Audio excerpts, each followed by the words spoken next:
الحمد للہ رب العالمین والصلاة والسلام علی خاتم النبیین اما بعد فاعوذ باللہ من الشیطان الرجیم بسم اللہ الرحمن الرحیم الصلاة والسلام علیک یا رسول اللہ وعلی آلک واصحابک یا حبیب اللہ الصلاة والسلام علیک یا نبی اللہ وعلى آلك وأصحابك يا نور الله نویت سنت الاعتکاف۔ پیارے اسلامی بھائیوں، جب بھی مسجد میں حاضری کی سعادت ملے تو اعتکاف کی نیت کر لیا کریں تاکہ اعتکاف کا ثواب بھی ملتا رہے اور ضرورت پڑنے پر کھانا پینا اور سونا وغیرہ بھی جائز ہو جائے۔ یہاں یہ بات بھی ذہن نشین کر لیجئے کہ اعتکاف کی نیت کھانے پینے یا سونے کے لیے نہ ہو، بلکہ اس سے مقصود صرف اللہ کریم کی رضا ہو۔ ہمارے پیارے پیارے اور ہر عیب سے پاک نبی صلی اللہ تعالی علیہ وسلم نے ارشاد فرمایا، یعنی جسے یہ پسند ہو کہ اللہ پاک کی بارگاہ میں پیش ہوتے وقت اللہ پاک اس سے راضی ہو تو اسے چاہیے کہ مجھ پر کثرت سے درود شریف پڑھے۔ ہم نے خطا میں نہ کی، تم نے عطا میں نہ کی، کوئی کمی سرورا تم پہ کروڑوں درود۔ صلو علی الحبیب صلی اللہ تعالی علی محمد وعلی آلہ وصحبہ وسلم۔ پیارے اسلامی بھائیوں، حصول ثواب کی خاطر بیان سننے سے پہلے اچھی نیتیں کر لیتے ہیں۔ فرمان مصطفیٰ صلی اللہ تعالی علیہ وآلہ وسلم، نیت المؤمن خیر من عملہ، یعنی مسلمان کی نیت اس کے عمل سے بہتر ہے۔ مسئلہ ذہن نشین فرما لیجیے کہ جتنی اچھی نیتیں زیادہ اتنا ثواب بھی زیادہ۔ اللہ پاک کی رضا کے لیے بیان سنوں گا، علم دین سیکھوں گا، بعد اب بیٹھوں گا، بیان سن کر سمجھ کر اس پر عمل کرنے کی کوشش کروں گا انشاءاللہ کریم۔ صلو علی الحبیب صلی اللہ تعالی علی محمد وعلی آلہ وصحبہ وسلم۔ پیارے اسلامی بھائیوں، آج کے بیان کا ہمارا موضوع ہے خوف خدا میں رونے کی اہمیت۔ مکتبۃ المدینہ کی کتاب خوف خدا کے صفحہ نمبر 142 پر ہے، قیامت کے دن ایک شخص کو بارگاہ خدا بندی میں لایا جائے گا، اسے اس کا اعمال نامہ دیا جائے گا تو وہ اس میں کثیر گناہ پائے گا، یعنی بہت زیادہ گناہ پائے گا۔ پھر عرض کرے گا، یا الہی میں نے تو یہ گناہ کیے ہی نہیں۔ اللہ پاک ارشاد فرمائے گا، میرے پاس اس کے مضبوط گواہ ہیں۔ وہ بندہ اپنے دائیں بائیں مڑ کر دیکھے گا لیکن کسی کو گواہ موجود نہ پائے گا اور کہے گا، یا رب وہ گواہ کہاں ہیں؟ تو اللہ کریم اس کے اعضاء کو گواہی دینے کا حکم دے گا۔ کان کہیں گے، ہاں ہم نے حرام سنا اور ہم اس پر گواہ ہیں۔ آنکھیں کہیں گی، ہاں ہم نے حرام دیکھا۔ زبان کہے گی، ہاں میں نے حرام بھولا تھا۔ اسی طرح ہاتھ اور پاؤں کہیں گے، ہاں ہم حرام کی طرف بڑھے تھے، وغیرہ وغیرہ۔ وہ بندہ یہ سب سن کر حیران رہ جائے گا۔ پھر جب اللہ پاک اس کے لیے جہنم میں جانے کا حکم فرما دے گا تو اس شخص کی سیدھی آنکھ کا ایک بال رب کریم سے کچھ عرض کرنے کی اجازت طلب کرے گا اور اجازت ملنے پر عرض کرے گا، الہی کیا تو نے نہیں فرمایا تھا کہ میرا جو بندہ اپنی آنکھ کے کسی بال کو میرے خوف میں بہائے جانے والے آنسوں میں تر کرے گا میں اس کی بخشش فرما دوں گا۔ اللہ پاک ارشاد فرمائے گا، کیوں نہیں؟ تو وہ بال عرض کرے گا کہ میں گواہی دیتا ہوں کہ تیرا یہ گناہ گار بندہ تیرے خوف سے رویا تھا جس سے میں بھیگ گیا تھا۔ یہ سن کر اللہ پاک اس بندے کو جنت میں جانے کا حکم فرما دے گا۔ ایک منادی پکار کر کہے گا، سنو فلاں بن فلاں اپنی آنکھ کے ایک بال کی وجہ سے جہنم سے نجات پا گیا، جلا دے نہ نارے جہنم کرم ہو، پے بادشاہ یا الہی مجھے نار دوزخ سے ڈر لگ رہا ہے، ہو مجھ ناتواں پر کرم یا الہی، تو عطار کو بے سبب بخش مولا، کرم کر کرم کر کرم یا الہی۔ صلو علی الحبیب صلی اللہ تعالی علی محمد وعلی آلہ وسلم۔ پیارے اسلامی بھائیو، اس حکایت سے یہاں خوف خدا میں رونے کی اہمیت معلوم ہوئی، وہیں یہ بھی معلوم ہوا کہ اللہ پاک کی رحمت بہت وسیع ہے۔ وہ کریم رب اپنے بندوں پر بے انتہا رحم فرماتا ہے۔ دنیا کا اصول ہے کہ غلطی پر ہاتھوں ہاتھ ڈانٹ یا سزا ملتی ہے، مگر قربان جائیے اپنے رب کریم کی بخشش اور رحمت پر کہ نافرمانیوں کی کثرت کے باوجود بھی وہ ہماری پردہ پوشی فرماتا ہے۔ گناہوں کے باوجود ہمارا رب کریم ہمارا رزق بند نہیں کرتا، گناہوں کے باوجود ہمارا رب کریم ہماری آنکھوں کی روشنی نہیں لیتا، گناہوں کے باوجود ہمارا رب کریم ہماری سننے کی طاقت کو واپس نہیں لیتا، گناہوں کی کثرت کے باوجود ہمارا رب کریم ہماری قوت گویائی یعنی بولنے کی طاقت سے ہمیں محروم نہیں فرماتا، گناہوں کی کثرت کے باوجود ہمارا رب کریم ہمیں پاؤں کی نعمت سے محروم نہیں فرماتا، گناہوں کی کثرت کے باوجود ہمارا رب کریم ہمیں ہاتھوں کی نعمت سے محروم نہیں فرماتا، خطاؤں کے بھرمار کے باوجود وہ ہمیں اپنے کرم والے دروازے سے دور نہیں کرتا۔ وہ کریم محض اپنے فضل و رحمت سے گناہوں کو چھپا دیتا ہے، کیونکہ اس کی رحمت اس کے غضب پر حاوی ہے۔ مگر ایک اصول یاد رہے کہ ہم رب کے بندے ہیں اور وہ ہمارا مالک ہے، ہم اس بات کے پابند ہیں کہ اس کے احکام پر عمل کریں، پھر اس کا کرم ہے کہ جس کی کوئی حد نہیں۔ اللہ پاک ہمارا پروردگار ایسا کریم ہے کہ جو نافرمانوں پر بھی جود و کرم کی بارش برساتا ہے۔ وہ پروردگار ایسا حلیم ہے کہ جب کسی گناہ گار کو اپنی نافرمانی پر حسرت اور ندامت کرتے ہوئے ملاحظہ فرماتا ہے تو اس کی توبہ قبول فرماتا ہے۔ وہ پروردگار ایسا علیم ہے جو دلوں کے بھید جانتا ہے، نیتوں پر مطلع ہے، اور زمین و آسمان کی کوئی شے اس سے پوشیدہ یعنی چھپی ہوئی نہیں ہے۔ وہ پروردگار ایسا عظیم ہے کہ کسی بھی گناہ کو معاف کرنا اس کے لیے مشکل نہیں۔ مسلم شریف کی حدیث پاک ہے، حضرت سیدنا سلمان رضی اللہ تعالیٰ عنہ سے مروی ہے کہ اپنی امت کے غم میں آنسو بہانے والے آقا مکی مدنی مصطفیٰ صلی اللہ علیہ وسلم کا فرمانے عظمت نشان ہے کہ اللہ پاک نے زمین و آسمان کی تخلیق کے دن 100 رحمتیں پیدا فرمائیں، ہر رحمت زمین و آسمان کے درمیان طے در طے رکھ دی گئی، ان میں سے ایک رحمت زمین پر نازل ہوئی، اسی سے والدہ اپنی اولاد پر، وحشی درندے اور پرندے ایک دوسرے پر مہربان ہوتے ہیں، یہاں تک کہ گھوڑا اپنا پاؤں اپنے بچے سے دور کر لیتا ہے کہ کہیں اسے چوٹ نہ لگ جائے۔ جب قیامت کا دن ہوگا تو اللہ پاک اس رحمت کو دوسری 99 رحمتوں میں ملا کر 100 مکمل فرما دے گا اور بروز قیامت اس سے اپنے بندوں پر رحم فرمائے گا۔ اللہ اکبر۔ آئیے رب کریم کی رحمت پر مشتمل ایک ایمان افروز حکایت اور روایت سنتے ہیں۔ بخاری شریف میں ہے کہ حضرت ابو ہریرہ رضی اللہ تعالیٰ عنہ فرماتے ہیں کہ اللہ پاک کے رسول مقبول صلی اللہ علیہ وآلہ وسلم نے ارشاد فرمایا، قیامت کے دن جب اللہ پاک بندوں کے مقدمات سے فارغ ہو جائے گا تو ایک آدمی جو جنت اور دوزخ کے درمیان رہ جائے گا وہ دوزخیوں میں آخری شخص ہوگا جو جنت میں جائے گا۔ جنت میں داخل ہونے سے پہلے اس کا منہ دوزخ کی طرف ہوگا اور وہ عرض کرے گا، یا رب اصرف وجہی عن النار، اے میرے پروردگار میرا منہ دوزخ سے پھیر دے، کیونکہ مجھے اس کی بدبو نے مار دیا ہے اور اس کے شعلوں نے مجھے جھلسا دیا ہے۔ اللہ پاک فرمائے گا، اگر تیرے ساتھ یہ احسان کر دیا جائے تو اس کے علاوہ کچھ اور تو نہیں مانگے گا؟ بندہ عرض کرے گا، لا وعزتی کا، تیری عزت کی قسم میں کچھ نہیں مانگوں گا۔ اللہ پاک اس کا منہ دوزخ سے ہٹا دے گا۔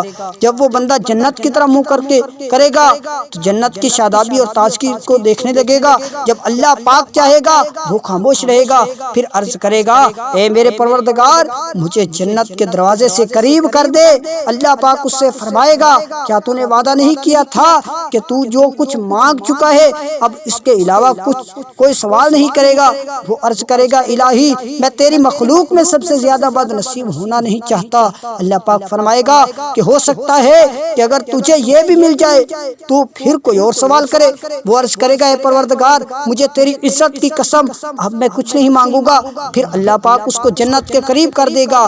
جب وہ جنت کے دروازے کے قریب پہنچ جائے گا اور جنت کی شگفتگی، تازگی اور لذت کو محسوس کرے گا، پھر جب اللہ پاک چاہے گا وہ خاموش رہے گا، پھر وہ کہے گا یا ربی ادخلنی الجنہ، اے میرے پروردگار مجھے جنت میں داخل فرما دے۔ اللہ پاک فرمائے گا اے ابن آدم افسوس کس قدر وعدے کو توڑنے والا ہے، کیا تو نے یہ وعدہ نہیں کیا تھا کہ جو کچھ تجھے مل چکا ہے اس سے زیادہ کچھ نہیں مانگے گا؟ وہ عرض کرے گا اے مالک تو مجھے اپنی مخلوق میں سب سے زیادہ محرومی قسمت والا مت بنا۔ پھر اللہ پاک اسے جنت میں جانے کی اجازت عطا فرما دے گا اور ارشاد فرمائے گا کہ مانگ کیا مانگتا ہے، اللہ مانگ کیا مانگتا ہے۔ اس پر وہ اپنی خواہشات کا اظہار کرے گا یہاں تک کہ اس کی خواہشات ختم ہو جائیں گی۔ پھر اللہ پاک اس سے فرمائے گا کہ جو تو نے مانگا وہ تجھے دیا جاتا ہے اور اس جیسا اور دیا جاتا ہے، بلکہ اس کا 10 گنا اور بھی دیا جاتا ہے۔ اللہ اکبر۔ اس بے کسی میں دل کو میرے ٹیک لگ گئی، شہرا سنا جو رحمت بے کس نواز کا، تو بے حساب بخش کے ہیں بے شمار جرم، دیتا ہوں واسطہ تجھے شاہ حجاز کا۔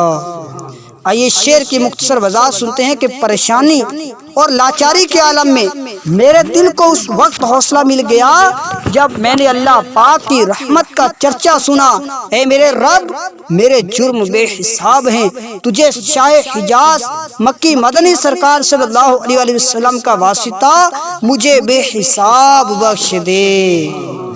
صلو علی الحبیب صلی اللہ تعالی علی محمد وعلی آلہ وصحبہ وسلم۔ پیارے اسلامی بھائیو اس حکایت سے معلوم ہوا کہ رب تعالیٰ سے دعا کرنے والا محروم نہیں رہتا، مگر دعا کے آداب کو بھی پیش نظر رکھنا ضروری ہے۔ آئیے دعا کے آداب میں سے ایک ادب سنتے ہیں۔ مکتبۃ المدینہ کی کتاب فضائل دعا میں ہے کہ آنسو ٹپکنے میں کوشش کرے، اگرچہ ایک ہی قطرہ ہو، کہ قبولیت کی دلیل ہے۔ اسی طرح خوف خدا میں رونا بھی بہت بڑی نعمت ہے، جبکہ خود خوف خدا بہت بڑی نعمت ہے۔ جب تک یہ عظیم دولت حاصل نہ ہو گناہوں سے فرار اور نیکیوں سے پیار مشکل ہے، لیکن جب یہ عظیم دولت نصیب ہو جائے، جب خوف خدا نصیب ہو جائے تو نیکیاں کرنا اور گناہوں سے بچنا بہت آسان ہو جاتا ہے۔ یہ عظیم نعمت ہوتی کیا ہے؟ خوف خدا کہتے کسے ہیں؟ آئیے اس بارے میں سنتے ہیں۔ چنانچہ امیر اہل سنت بانی دعوت اسلامی حضرت علامہ مولانا محمد الیاس ستار قادری رضوی ضیاء احمد برکاتہم العالیہ اپنی مایہ ناز تعلیف کفریہ کلمات کے بارے میں سوال جواب صفحہ 26 پر فرماتے ہیں اللہ پاک کی خفیہ تدبیر، اس کی بے نیاسی، اس کی ناراضی، اس کی گرفت یعنی پکڑ، اس کی طرف سے دیے جانے والے عذابوں، اس کے غضب اور اس کے نتیجے میں ایمان کی بربادی وغیرہ سے خوف زدہ رہنے کا نام خوف خدا ہے۔ قرآن کریم میں اللہ پاک نے ایمان والوں کو کئی مقامات پر اس پاکیزہ صفت کو اختیار کرنے کا حکم ارشاد فرمایا۔ چنانچہ پارہ 5 سورہ نساء آیت نمبر 131 میں ارشاد ہوتا ہے، ترجمہ کنز ایمان، اور بے شک تاکید فرما دی ہے ہم نے ان سے جو تم سے پہلے کتاب دیے گئے اور تم کو کہ اللہ سے ڈرتے رہو۔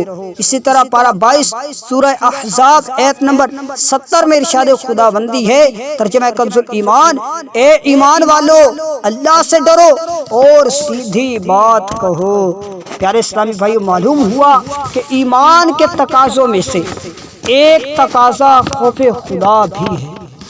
یقیناً فکر آخرت سے بے قرار رہنا، عذاب جہنم سے اشکبار رہنا اور خوف خدا میں ڈوبے رہنا بہت بڑی نعمت ہے۔ افسوس آج کل دنیا کے غموں میں تو آنسو بہائے جاتے ہیں، مگر فکر آخرت میں رونے کا جذبہ کم ہوتا جا رہا ہے۔